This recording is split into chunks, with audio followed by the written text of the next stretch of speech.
अखंड भारत प्लान पर काम कर रही भारतीय सेनाएं। पीओके या सीओके छोड़ो, नेपाल पर भी होगा एक्शन। अखंड भारत की प्लानिंग देख नेपाल और पाकिस्तान में मच गया हड़कंप। दोस्तों, पिछले कुछ वक्त से भारत पीओके को वापस लेने के लिए महाप्लान पर काम कर रहा है। हालांकि अब इसे अंजाम देने की तगड़ी तैयारियां हो चुकी हैं, क्योंकि भारतीय सेनाएं कई बार ये कह चुकी हैं कि वो पीओके पर हमला करने के लिए पूरी तरह से रेडी हैं। हालांकि भारत ने कुछ दिन पहले पाकिस्तान को पीओके खाली करने के लिए 100 डेज का अल्टीमेटम दिया था और जल्द ही ये पूरा करने के लिए भारत आगे बढ़ सकता है। दोस्तों, आपकी जानकारी के लिए बता दूं कि भारतीय सेनाएं स्वदेशी हथियारों के साथ एलओसी पर डिप्लॉय हो चुकी हैं, जहां रूस निर्मित S-400 तेजस फाइटर जेट, राफेल और लेजर हथियारों तक एलओसी पर डिप्लॉयमेंट हो चुका है। भारत ने पूरी दुनिया को पहले ही बता दिया था कि पीओके भारत का है और उसे वापस लेने का हक भारत पूरी तरह से रखता है, तो किसी भी देश को इस मामले में जरा भी हस्तक्षेप करने की जरूरत नहीं है। दोस्तों, भारत का ऐसा फैसला करने के बाद पाकिस्तान को ना तो चीन और ना ही तुर्की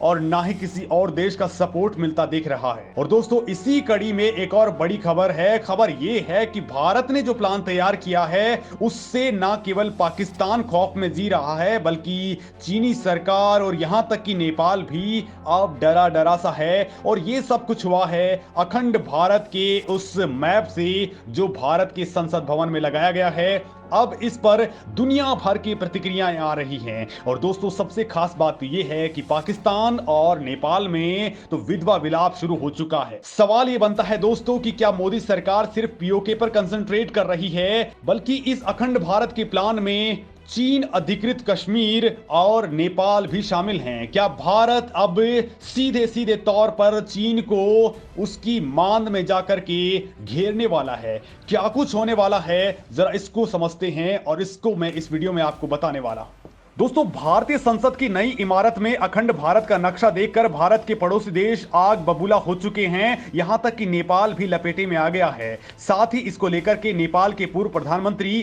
केपी शर्मा ओली और बाबूराम भट्टराई की प्रतिक्रिया आई है। और अब पाकिस्तान की विदेश मंत्रालय ने भी अखंड भारत की तस्वीर पर जहरीला बयान दिया है। पाकिस्तान के विदेश मंत्रालय की प्रवक्ता मुमताज जहरा बलोच ने कहा कि भारतीय संसद की नई इमारत में लगाए गए प्राचीन भारत के भीति चित्र में पाकिस्तान और दूसरे पड़ोसी देशों के इलाकों को दिखाया गया है। उनके मुताबिक भारत जिस योजना पर काम कर रहा है वास्तव में वो डरा देने वाली है। उन्होंने कहा कि पाकिस्तान अखंड भारत के विचार से बहुत ज्यादा टेंशन में है और बीजेपी नेताओं के बयान से वो स्तब्ध है। पाकिस्तानी विदेश मंत्रालय ने कहा है कि भारत के कई केंद्रीय मंत्री इस भित्ति चित्र को अखंड भारत से जोड़ रहे हैं। बलोच ने कहा कि ये अखंड भारत का दावा विस्तारवादी मानसिकता को दिखाता है, जो न केवल भारत के पड़ोसी देशों बल्कि धार्मिक अल्पसंख्यकों की विचारधारा और संस्कृति को पराजित करना चाहता है। दोस्तों, पाकिस्तानी विदेश मंत्रालय के प्रवक्ता ने बिना मांगे सलाह दी है कि भारतीय नेताओं को दूसरे देशों के खिलाफ बयानबाजी में शामिल नहीं होना चाहिए। भारत में आतंकी हमले कराने वाले पाकिस्तान की प्रवक्ता जहरा बलोच ने कहा कि भारत विस्तारवादी विचारधारा को बढ़ावा नहीं दे और उसे शांतिपूर्ण तरीके से अपने पड़ोसियों के साथ विवादों का निपटारा करे। यानी दोस्तों, ये बातें वो पाकिस्तान कह रहा है जो फिलहाल कंगाली में जी रहा है, वो पाकिस्तान जो भारत के खिलाफ अक्सर बयानबाजी करता है और वो भारत की जमीन को अपनी बताने का दावा करता रहता है। दरअसल दोस्तों, भारत की नई संसद की इमारत में अखंड भारत का भित्ति चित्र लगाया गया है। इसमें वर्तमान पाकिस्तान के कई इलाकों जैसे कि तक्षशिला, मानसेहरा, सिंधु, पुरुषपुर, उत्तरापथ को दिखाया गया है, जो प्राचीन भारत में अखंड भारत का हिस्सा हुआ करते थे। शायद भारत का प्लान है कि इन्हें वापस एक्वायर करने का, लेकिन दोस्तों इससे नेपाल को भी मिर्च लग गई है। तो नेपाल को मिर्च क्यों लगी है और नेपाल का कितना बड़ा इलाका अखंड भारत में आता था, जरा वो भी आपको बता देता हूं। दरअसल दोस्तों, अखंड भारत के इस भित्ति चित्र में लुम्बिनी और कपिलवस्तु को दिखाया गया है, जो वर्तमान समय में नेपाल का पार्ट हैं। इस भित्ति चित्र के सामने आने के बाद नेपाल के वामपंथी नेता बुरी तरह से भड़क गए। नेपाल के पूर्व पीएम बाबूराय भट्टराई ने भारत को चेतावनी दे डाली। तो वहीं चीन की गोद में खेलने वाले नेपाल के पूर्व पीएम केपी शर्मा ओली ने भी भारत की यात्रा पर प्रधानमंत्री पुष्प कमल दहल प्रचंड से इस मुद्दे को भारतीय नेतृत्व के सामने उठाने की बात कही। बाबूराव भट्टराई ने कहा कि इस अखंड भारत के भित्ति चित्र से दोनों देशों के बीच रिश्ते रसातल में जा सकते हैं। उन्होंने भारत से तत्काल सफाई देने की डिमांड की है। नेपाल के लोगों का कहना है कि संसद भवन में लगे भित्ति चित्र में गौतम बुद्ध के जन्म स्थान को दिखाए जाने से ऐसा प्रतीत होता है कि भारत इस क्षेत्र पर अपना दावा कर रहा है। दोस्तों, नेपाल अपने मानचित्र में लुम्बिनी को मुख्य सांस्कृतिक केंद्रों में से एक मानता है। भारत और नेपाल के बीच नक्शे को लेकर के विवाद कोई नया नहीं है। इससे पहले भी काला पानी के नक्शे को लेकर के दोनों देशों के बीच विवाद छिड़ चुका है। नवंबर 2019 में भारत ने काला पानी को उत्तराखंड के हिस्से के तौर पर दिखाते हुए एक मानचित्र जारी किया था, जिसकी प्रतिक्रिया में नेपाल ने भी एक नक्शा जारी किया और उसमें काला पानी को अपना हिस्सा बताया था। अब दोस्तों, आप भी जानना चाहेंगे कि अखंड भारत वास्तव में कहां तक फैला हुआ था, कितना क्षेत्र इसके अंदर शामिल था।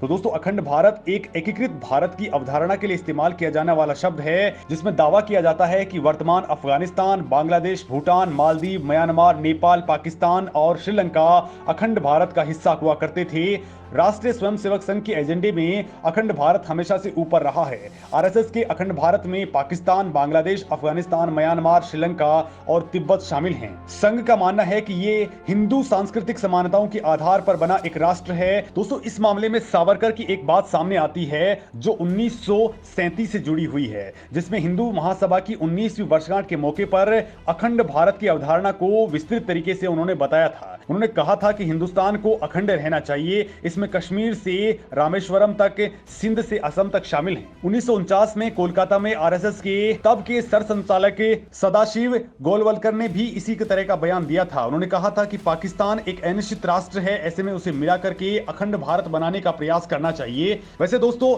इस मामले में भारत ने जरूर ये मैप अपनी संसद के अंदर लगाया है, लेकिन किसी भी दूसरे मुल्क की जमीन पर भारत ने अपना दावा नहीं ठोका है। हालांकि भारत पीओके को लेकर के प्लान आगे बढ़ा चुका है, क्योंकि पीओके भारत का पार्ट है और सीओके भी भारत का पार्ट है। लिहाजा इन दोनों क्षेत्रों पर भारतीय सेना आगे बढ़ चुकी है। दोस्तों, इस मामले में आपका क्या कुछ सोचना है, कमेंट करके जरूर बताएं।